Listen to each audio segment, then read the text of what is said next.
రాయదుర్గంలో record స్థాయిలో భూముల ధరలు పలికాయి. నాలెడ్జ్ సిటీలో 7 ఎకరాల 63 గుంటలకు గాను తెలంగాణ హౌసింగ్ బోర్డు బహిరంగ వేలం నిర్వహించింది. ఎకరానికి 177 కోట్ల చొప్పున మొత్తం 7 ఎకరాలు MSN రియాలిటీ సంస్థ దక్కించుకుంది. 7 ఎకరాలకు గాను మొత్తం 1357 కోట్లు చెల్లించింది. నాలెడ్జ్ సిటీ భూములకు TGIIC ప్రారంభ ధర ఎకరానికి 101 కోట్లు నిర్ణయించింది.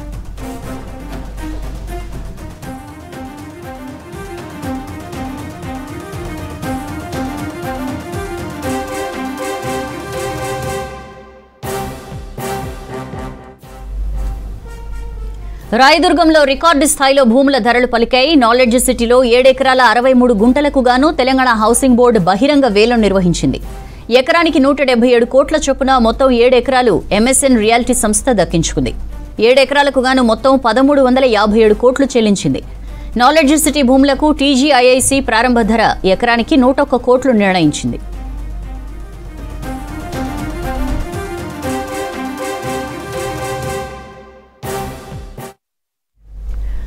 జూబ్లీహిల్స్ బైపోల్ తేదీని ప్రకటించింది ఈసీ. నవంబర్ 11న ఎన్నికలు నిర్వహించి 14న ఫలితాలు ప్రకటించనున్నారు.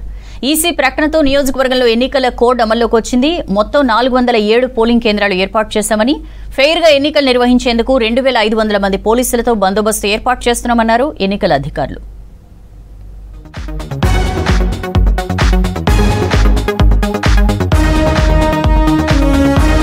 జూబ్లీహిల్స్ దంగల్ మొదలైంది. మాగంటి గోపీనాథ్ మృతితో ఖాళీ అయిన స్థానానికి ఎన్నిక తేదీని ప్రకటించింది ఈసీ.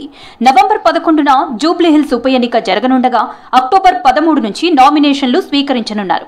అక్టోబర్ 21 వరకు నామినేషన్ల తుది గడువు కాగా నామినేషన్ల పరిశీలన అక్టోబర్ 22న చేయనున్నారు. ఉపసంహరణకు 24 వరకు ఛాన్స్ ఇచ్చిన ఈసీ నవంబర్ 11న ఎన్నికలు నిర్వహించి అదే నెల 14న ఓట్లను లెక్కించి రిజల్ట్ అనౌన్స్ చేయనున్నారు. So date of poll is on 11th November 11/11 Tuesday అప్పుడు డేట్ ఆఫ్ పోల్ ఉంటుంది. Counting is on 14th 11/2025. అక్కడ Kotla Bhaskar Reddy indoor stadium in యూసఫ్ గూడలో అక్కడే కౌంటింగ్, అక్కడే అరేంజ్మెంట్స్, స్టోరేజ్ అరేంజ్మెంట్స్ కూడా చేయడం జరుగుతుంది. జూబ్లీహిల్స్ లో మొత్తం 3,92,669 మంది ఓటర్లున్నారు. 139 లొకేషన్స్ లో దాదాపు 407 పోలింగ్ కేంద్రాలను ఏర్పాటు చేస్తున్నట్లు ఎన్నికల అధికారి ఆర్వి కర్ణన్ ప్రకటించారు. ఒక్కో పోలింగ్ స్టేషన్ కి 980 యావరేజ్ ఓటర్లు వస్తున్నారన్నారు. కొత్త ఓటర్లు ఎవరైనా ఉంటే అప్లై చేసుకోవచ్చని చెప్పారు. సరిపడా ఈవీఎంలను అందుబాటులో ఉంచామన్నారు కర్ణన్. దెన్ చాలా ఇంపార్టెంట్ అంశం క్రిమినల్ యాంటీసిడెంట్స్. ఎవరికైనా ఎవరు కంటెస్ట్ చేయాలనుకున్నారో క్యాండిడేట్ తప్పకుండా వారు మ్యాండేటరీగా వారు మీద ఉన్న cases, criminal antecedent cases you should publish in newspaper, reported newspaper and TV on 3 occasions within first day after withdrawal చేయాలి. Then 5th to 8th day block చేయాలి and 9th day till 2 days prior to poll కూడా వారు మ్యాండేటరీగా disclose చేయాలి with newspapers, reported newspapers లో తెలుగు వారు English లో చేయొచ్చు. ఈసీ గుర్తించిన ఐడి కార్డుల ద్వారా ఓటు వేయొచ్చన్నారు కర్ణన్. ఆధార్ తప్పనిసరేమీ కాదన్నారు. రాజకీయ పార్టీలు ఎన్నికల కోడ్ తప్పకుండా పాటించాలని సూచించారు. ఫేక్ న్యూస్లు స్ప్రెడ్ చేస్తే కఠిన చర్యలు తీసుకుంటామని హెచ్చరించారు. దానిలో చాలా ఇంపార్టెంట్ ఇది ఎపిక్ ఐడి ముందు మనం పెట్టుకుంటాం. దాంతోపాటు ఒక 12 అప్రూవ్డ్ ఐడి ఎలక్షన్ కమిషన్ ఆదేశం ప్రకారం వారు ఫాలో చేసి చెప్పారు. ఒకటి Aadhaar card, NREGA card, bank or post office passport with photo ఉండాలి, health insurance card, driving licence, PAN card, then NPR ఉన్న NPR smart card, passport card కూడా ఎన్ఆర్ఐ ఉన్న ఎన్ఆర్ఐ పాస్పోర్ట్ చూడవచ్చు, pension document with photo, service ID, official ID, ఇదన్నీ వారు 12 ID cards approve చేయడం జరిగింది. Fair గా జూబ్లీహిల్స్ బైపోల్ నిర్వహించేందుకు అన్ని చర్యలు తీసుకుంటున్నామన్నారు సిపి సజ్జనార్. దాదాపు 2400 మంది పోలీసులు ఎన్నికల విధుల్లో ఉంటారని చెప్పారు. లైసెన్స్డ్ గన్ హోల్డర్స్ తమ గన్స్ ను సబ్మిట్ చేయాలని సూచించారు. రౌడీ షీటర్లను బైండ్ ఓవర్ చేస్తామన్నారు సజ్జనార్. బై ఎలక్షన్ కి హైదరాబాద్ పోలీసు సిద్ధంగా ఉంది. నిష్పక్షపాతంగా free and fair election conduct చేయడానికి అన్ని మెజర్స్ ని ఇనిషియేట్ చేయడం జరిగింది. ఎవరెవరు లైసెన్స్ హోల్డర్స్ ఉన్నారో వాళ్ళందరూ కూడా వాళ్ళ వెపన్స్ ని డిపాజిట్ చేయాలని చెప్పి కోరుతున్నాను. అదేవిధంగా ప్రజలకి ఎక్కడైనా ఎంసీసీ వయలేషన్ గానీ సంశయాస్పద యాక్టివిటీ కనిపిస్తే వాళ్ళు మన డయల్ 100 గానీ లేదా 112కి ఫోన్ చేయాలని చెప్పి కోరుతున్నాను.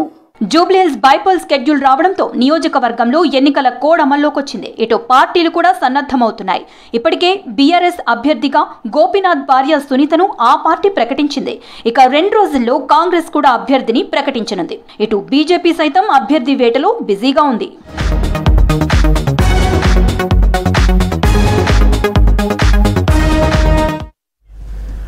బీహార్ అసెంబ్లీ ఎన్నికలకు నగారా మోగింది. 2 విడతల్లో ఎలక్షన్స్ జరగనున్నాయి. First phase November 6, second phase November 11న జరగనుంది.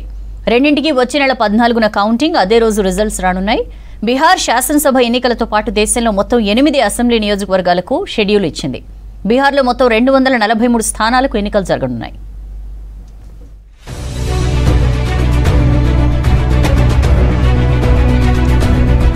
బీహార్ అసెంబ్లీ ఎలక్షన్స్ 2 విడతల్లో జరగనున్నాయి. మొదటి విడత ఎన్నికలు నవంబర్ 6న జరగనుండగా నవంబర్ 14న కౌంటింగ్, అదే రోజు ఫలితాలను రిలీజ్ చేయనుంది. తొలి విడత నామినేషన్లు ఈ నెల 10న ప్రారంభం కానుండగా నామినేషన్ల చివరి తేదీకి ఈ నెల 17 వరకు గడువిచ్చారు. అక్టోబర్ 18న స్క్రూటినీ ఉండగా నామినేషన్ల విడ్రాకు ఈ నెల 20 వరకు ఛాన్స్ ఇచ్చింది ఈసీ. बिहार के चुनाव 2 फेजेज में होंगे. गजट नोटिफिकेशन 10 तारीख को आएगा, दूसरे का 13 को. Last date of making nominations पहले फेज की 17 को होगी, दूसरे की 20 को. स्क्रूटनी 18 और 21.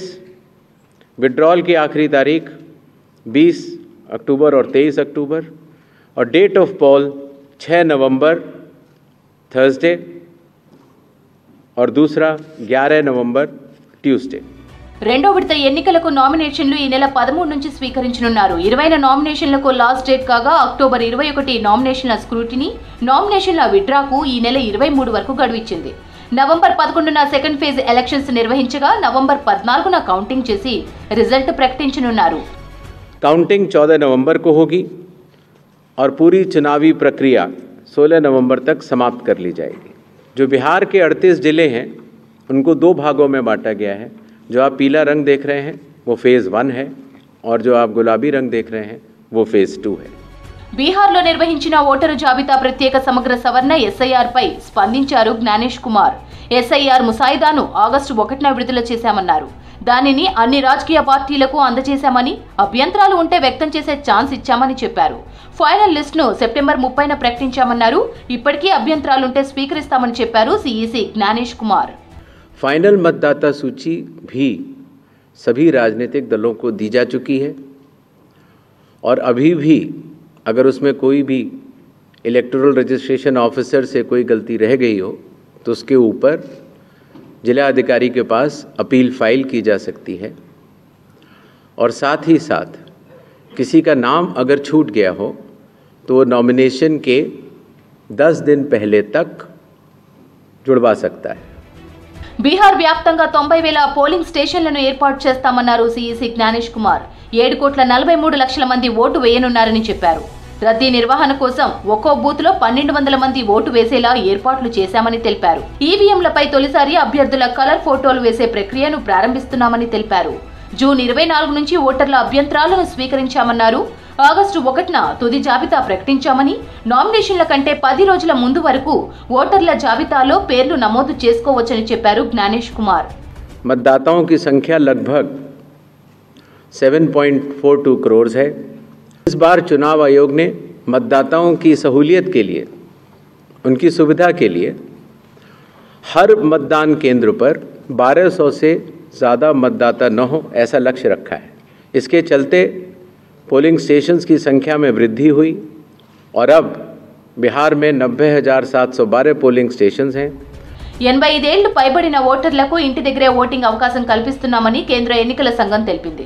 ఎలాంటి ఫిర్యాదుకైనా 1950 నెంబర్కు ఫోన్ చేసే అవకాశం ఉంటుందని తెలిపింది. బీహార్ ఎన్నికల నుంచి కొత్తగా 17 సంస్కరణలు తీసుకొస్తున్నామని చెప్పింది.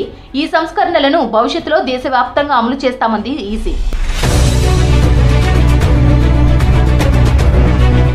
రాష్ట్రంలో పరిశ్రమలు పెట్టే వారికి అన్ని రకాలుగా మద్దతు ఇస్తామన్నారు సీఎం రేవంత్ రెడ్డి. హైదరాబాద్లో పరిశ్రమలు పెట్టేందుకే ముందుకు వచ్చిన America pharma company Eli Lilly ప్రతినిధుల్ని ఆయన అభినందించారు. రాష్ట్రంలో ఫార్మా రంగాన్ని ప్రోత్సహిస్తున్నామని చెప్పారు. స్కిల్ యూనివర్సిటీ బోర్డు మెంబర్స్గా ఫార్మా ప్రముఖులు ఉన్నారన్నారు సీఎం రేవంత్. తెలంగాణ మరోసారి ప్రపంచం దృష్టిని ఆకర్షించింది. ప్రపంచంలో పేరొందిన అమెరికాకు చెందిన ఫార్మా దిగ్గజ కంపెనీ ఎలీ లిల్లీ కంపెనీ దేశంలోనే మొదటిసారిగా తమ మ్యానుఫ్యాక్చరింగ్ యూనిట్ను హైదరాబాద్లో నెలకొల్పనున్నట్లు ప్రకటించింది. ఈ యూనిట్ ఏర్పాటుకు $1 బిలియన్ అంటే దాదాపు 9,000 కోట్లు పెట్టుబడి పెట్టనున్నట్లు తెలిపింది. హైదరాబాద్ యూనిట్తో ఎలీ లిల్లీ కంపెనీ ప్రపంచవ్యాప్తంగా తమ ఔషధాల సరఫరా సామర్థ్యాన్ని విస్తరిస్తామని ప్రకటించింది. హైదరాబాద్ కమాండ్ కంట్రోల్ సెంటర్లో ఎలీ లిల్లీ కంపెనీ ప్రతినిధులు ముఖ్యమంత్రి రేవంత్ రెడ్డితో సమావేశమయ్యారు. రాష్ట్రంలో పెట్టుబడులపై ఆయనతో చర్చించారు. రాష్ట్ర ప్రభుత్వం అందిస్తున్న సహకారంతో దేశంలో అధునాతన తయారీ యూనిట్ ఏర్పాటు చేస్తున్నట్టు ఎలీ లిల్లీ కంపెనీ ప్రకటించింది. హైదరాబాద్లో ఏర్పాటు చేసే మ్యానుఫ్యాక్చరింగ్ క్వాలిటీ హబ్ తమకు అత్యంత కీలకమైందన్నారు కంపెనీ ప్రతినిధులు. కొత్త హబ్ ఏర్పాటుతో మన రాష్ట్రంతో పాటు దేశంలో ఫార్మా రంగంలో పనిచేస్తున్న వేలాది మంది ప్రతిభావంతులకు ఉద్యోగావకాశాలు లభిస్తాయని చెప్పారు. వీలైనంత త్వరలోనే కెమిస్టులు, ఎనలిటికల్ సైంటిస్టులు, క్వాలిటీ కంట్రోల్, మేనేజ్మెంట్ నిపుణులు, ఇంజనీర్ల నియామకాలు చేపడతామన్నారు కంపెనీ ప్రతినిధులు. ఎలీ లిల్లీ కంపెనీ రాష్ట్రంలో భారీ పెట్టుబడులకు ముందుకు రావడం ఆనందంగా ఉందన్నారు సీఎం రేవంత్ రెడ్డి. తెలంగాణకు ఇదొక గర్వకారణమన్నారు. తెలంగాణపై నమ్మకం ఉంచినందుకు కంపెనీ ప్రతినిధులను అభినందించారు. పెట్టుబడులతో వచ్చే కంపెనీలు, పరిశ్రమలకు తమ ప్రభుత్వం అన్ని రకాలుగా మద్దతు ఇస్తుందని స్పష్టం చేశారు. హైదరాబాద్ ఇప్పటికే దేశంలోని ఫార్మా హబ్గా పేరొందిందని, ఇప్పుడు ప్రపంచం దృష్టిని ఆకర్షిస్తుందన్నారు సీఎం రేవంత్. 1965లో ఇందిరాగాంధీ హైదరాబాద్కు ఐడీపీఎల్ తీసుకువచ్చినప్పటి నుంచి ఫార్మా రంగం విస్తరించిందని చెప్పారు. ప్రముఖమైన ఫార్మా కంపెనీలుండటంతో 40% బల్క్ డ్రగ్స్ హైదరాబాద్లోనే ఉత్పత్తి అవుతాయన్నారు సీఎం రేవంత్ రెడ్డి. కోవిడ్ వ్యాక్సిన్లను ఇక్కడే తయారు చేసిన విషయాన్ని గుర్తు చేశారు. ఫార్మా కంపెనీలను ప్రోత్సహించేలా ఫార్మా పాలసీ తయారు చేస్తున్నామన్నారు. జీనోమ్ వ్యాలీలో ఏటీసీ సెంటర్ ఏర్పాటు చేస్తున్నామని, జీనోమ్ వ్యాలీకి కావలసిన సాంకేతిక సహకారం అందిస్తామని చెప్పారు సీఎం. సుప్రీంకోర్టు ప్రధాన న్యాయమూర్తి జస్టిస్ గవాయిపై దాడిని ఖండించారు సీఎం రేవంత్ రెడ్డి. దేశ న్యాయ వ్యవస్థలోని అత్యున్నత అధికారిపై దాడి చేసి బెదిరించడానికి జరిగిన దుర్మార్గపు ప్రయత్నాన్ని తాను మాటల్లో ఖండించలేకపోతున్నానని చెప్పారు. ఇది దేశ చరిత్రలో చీకటి రోజన్నారు. ఇటువంటి పిరికి దాడులకు భయపడిపోనని జస్టిస్ గవాయ్ ధైర్యంగా చెప్పారని ప్రశంసించారు. సీజేఐకి దేశ పౌరులతో కలిసి తాను కూడా సంఘీభావం తెలుపుతున్నానంటూ ఎక్స్లో పోస్టు చేశారు సీఎం రేవంత్ రెడ్డి. ఈసీలకు 42% రిజర్వేషన్లకు కట్టుబడి ఉన్నామన్నారు మంత్రులు. రిజర్వేషన్లు పెంచేందుకు స్థానిక ఎన్నికలు ఆలస్యం చేశామని చెప్పారు. పత్తి రైతులకు మద్దతు ధర కల్పిస్తామని, వెంటనే కొనుగోలు ప్రారంభించడానికి చర్యలు తీసుకుంటున్నామన్నారు. బీఆర్ఎస్ సర్కార్ 10 ఏళ్లు పట్టించుకొని జూబ్లీహిల్స్ ను అభివృద్ధి చేస్తున్నామన్నారు మినిస్టర్స్.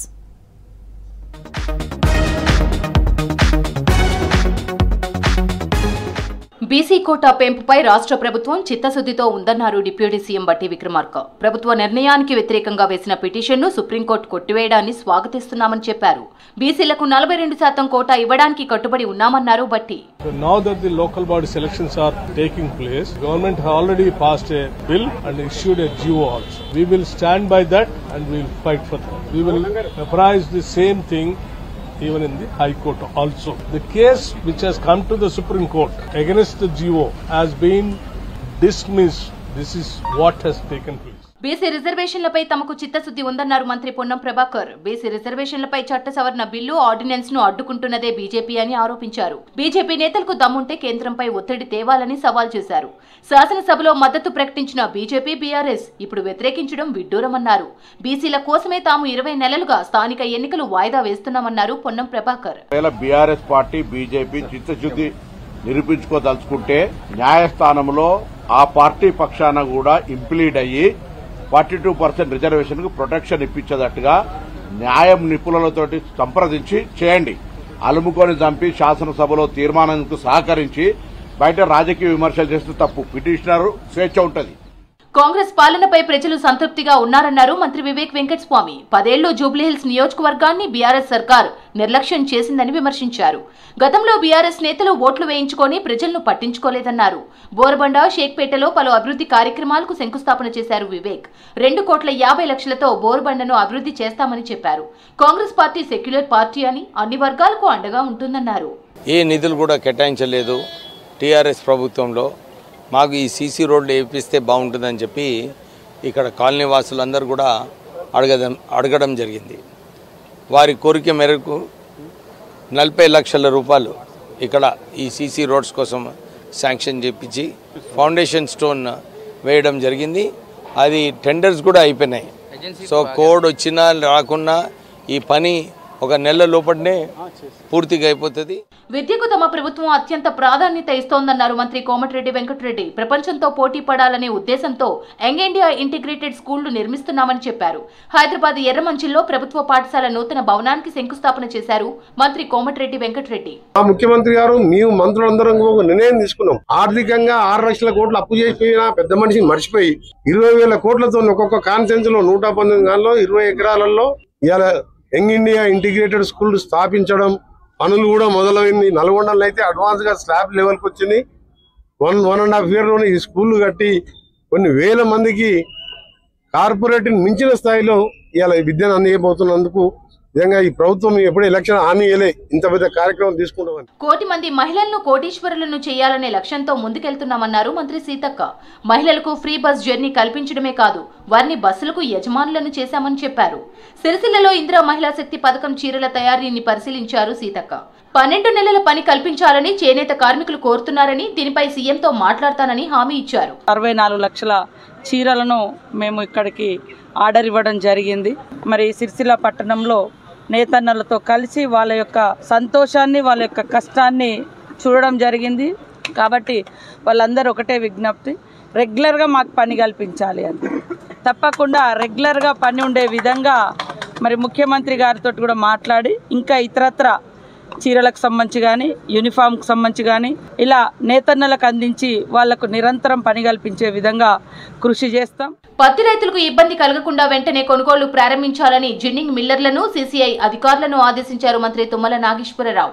జిన్నింగ్ మిల్లర్లు నష్టపోకుండా సీసీఐ అధికారులు చర్యలు తీసుకోవాలన్నారు. సీసీఐ అధికారులు ప్రతివారం సమీక్ష నిర్వహించుకొని కొనుగోళ్లు సవ్యంగా జరిగేటట్లు చూడాలన్నారు. రాష్ట్రంలో పత్తి కొనుగోళ్లపై హైదరాబాద్ సెక్రటేరియట్ లో సమీక్ష నిర్వహించిన మంత్రి తుమ్మల పలు సూచనలు చేశారు. పత్తి రైతులకు మద్దతు ధర దక్కే విధంగా అన్ని రకాల చర్యలు తీసుకోవాలని అధికారులను ఆదేశించారు. వ్యవసాయ శాఖ అధికారులు mobile app, slot booking app పై రైతులకు విస్తృతంగా అవగాహన కల్పించాలన్నారు. టోల్ ఫ్రీ నెంబర్ గురించి కూడా ప్రచారం చేయాలని ఆదేశించారు మంత్రి తుమ్మల.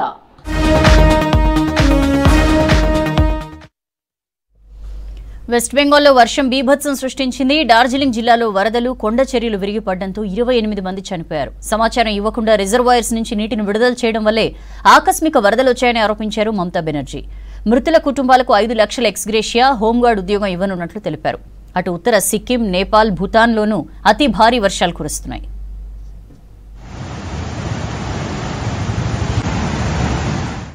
పశ్చిమ బెంగాల్లోని డార్జిలింగ్ ప్రాంతంలో భారీ వర్షాలు కురుస్తున్నాయి. 2 రోజులుగా కురుస్తున్న ఎడతెరిపి లేని వానలతో కొండ చర్యలు విరిగిపడుతున్నాయి. డార్జిలింగ్లో వర్షాలు, వరదలతో 28 మంది మరణించగా పలువురు గల్లంతయ్యారు. మృతుల్లో 7 చిన్నారులు ఉన్నట్లు తెలుస్తోంది. చాలా మందికి గాయాలు కావడంతో హాస్పిటల్కి తరలించి చికిత్స అందిస్తున్నారు.